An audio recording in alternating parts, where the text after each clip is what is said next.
सेनगाव तालुक्यातील भूमिपुत्र खासदार डॉक्टर रामरावजी वडकुते यांचा विविध सामाजिक, व्यापारी व कर्मचारी संघटनांच्या वतीने भव्य नागरी सत्कार करण्यात आला.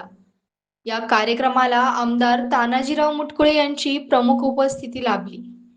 सत्कार सोहळ्यात कर्मचारी संघटना, डॉक्टर असोसिएशन, लोकशाहीर अण्णाभाऊ साठे मंडळ, सामाजिक कार्यकर्ते गणेश जारे, व्यापारी वर्ग, सरपंच संघटना, मार्केट कमिटी कर्मचारी तसेच विविध संस्था व संघटनाच्या प्रतिनिधी खासदार डॉक्टर रामरावजी वडकुते यांचा शाल, श्रीफळ व पुष्पहार देऊन गौरव केला. यावेळी विविध मान्यवर पदाधिकारी, कार्यकर्ते, नागरिक व समाज बांधव मोठ्या संख्येने उपस्थित होते. उपस्थितांनी खासदार डॉक्टर वडकुते यांच्या लोकविमुख कार्याचा गौरव करत त्यांना पुढील वाटचालीस शुभेच्छा दिल्या.